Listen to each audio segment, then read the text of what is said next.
யூதித்து அதிகாரம் 13. ஒலோபெரினின் தலையை யூதித்து கொய்தல்.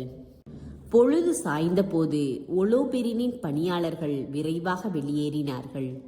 பகோவா அலுவலர்களை தன் தலைவன் முன்னிலையில் இருந்து வெளியே அனுப்பிவிட்டு கூடாரத்துக்கு வெளியிலிருந்து தாழிட்டான். நீண்ட நேரம் நீடித்த விருந்தினால் களைப்புற்றிருந்ததால் அவர்களும் படுக்க சென்றார்கள். யூதித்து கூடாரத்திற்குள் தனிமையாய் விடப்பட்டார். மது மயக்கத்தில் இருந்த ஒலோபெரின் தன் படுக்கை மேல் விழுந்து கிடந்தான்.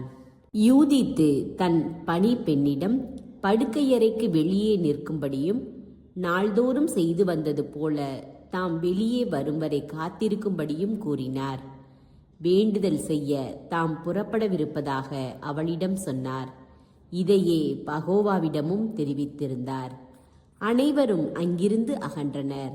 சிறியோர் முதல் பெரியோர் வரை யாருமே படுக்கையறையில் விடப்படவில்லை.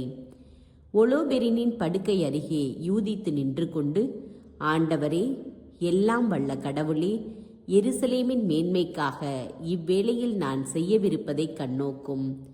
உமது உரிமை சொத்தாகிய இஸ்ரேலுக்கு துணை புரியவும் எங்களுக்கு எதிராக எழுந்துள்ள பகைவர்களை அழிக்கும்படி நான் செய்த சூழ்ச்சிகளை செயல்படுத்தவும் இதுவே தக்க நேரம் என்று தமக்குள் சொல்லிக் கொண்டார்.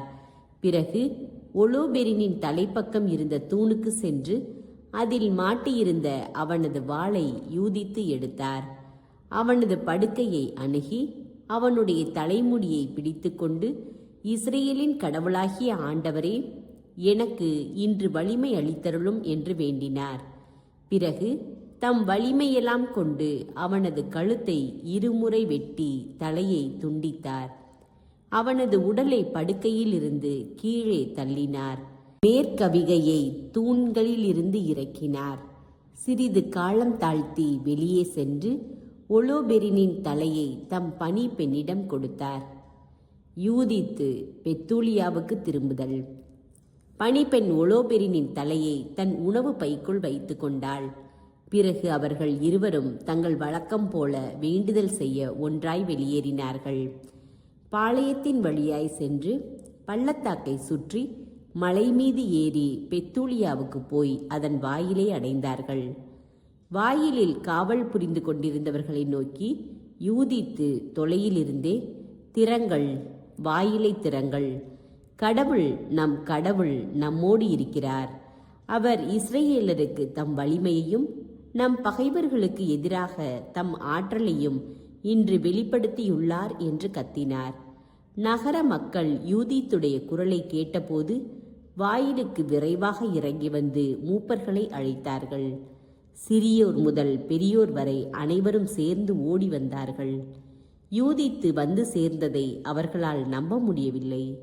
அவர்கள் வாயிலை திறந்து அப்பெண்களை வரவேற்றார்கள். தீ மூட்டி ஒளி உண்டாக்கி அவர்களை சூழ்ந்து நின்றார்கள். யூதித்து அவர்களிடம் உரத்த குரலில், கடவுளை வாழ்த்துங்கள், போற்றுங்கள், கடவுளை போற்றுங்கள். இஸ்ரேல் இனத்தார் மீது அவர் தம் இரக்கத்தை பொழிந்துள்ளார். நம் பகைவர்களை என் கையால் இன்று இரவே அழித்து விட்டார் என்று அறிவித்தார். பிறகு பையிலிருந்து ஒலோபெரினின் தலையை வெளியே எடுத்து அவர்களிடம் காட்டி, இதோ அசீரிய படைத்தலைவன் ஒலோபெரினின் தலை, இதோ மேற்கவிகை, இதன் கீழ்தான் அவன் குடிமயக்கத்தில் விழுந்து கிடந்தான். ஆண்டவர் ஒரு பெண்ணின் கையால் அவனை வெட்டி வீழ்த்தினார். ஆண்டவர் மேல் ஆணை, நான் சென்ற பாதையில் என்னை காப்பாற்றியவர் அவரே. என் முகத் தோற்றமே அவனை வஞ்சித்து அழித்தது. நான் கரைபடவோ இழிவுறவோ அவன் என்னுடன் பாவம் செய்யவில்லை என்றார். மக்கள் யாவரும் பெரிதும் மலைத்து போயினர். தலை குனிந்து கடவுளை தொழுது, எங்கள் கடவுளே, நீர் போற்றி, நீரே இன்று உம் மக்களின் பகைவர்களை அழித்தொழித்தீர் என்று ஒரு வாய்ப்பட போற்றினர். பின்னர் ஊசியா யூதித்திடம், மகளே, உலகில் உள்ள எல்லா பெண்களையும் விட நீ உன்னத கடவுளின் ஆசி பெற்றவள். விண்ணையும் மண்ணையும் படைத்த கடவுளாகிய ஆண்டவர் போற்றி. அவரே நம் பகைவர்களின் தலைவனது தலையை வெட்டி வீழ்த்த உன்னை வழிநடத்தி இருக்கிறார். கடவுளின் ஆற்றலை நினைவு கூறும் மாந்தரின் உள்ளத்திலிருந்து உனது நம்பிக்கை ஒருபோதும் நீங்காது. இதனால் இரவா புகழ் பெற கடவுள் உன்னை அருள்வாராக, நலன்களால் உன்னை நிரப்புவாராக. ஏனெனில் நம் மக்களினத்தார் ஒடுக்கப்பட்ட போது நீ உன் உயிரை பணயம் வைத்தாய்.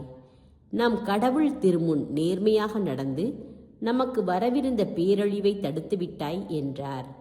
அதற்கு மக்கள் அனைவரும் அவ்வாறே ஆகட்டும், அவ்வாறே ஆகட்டும் என்று உரைத்தனர்.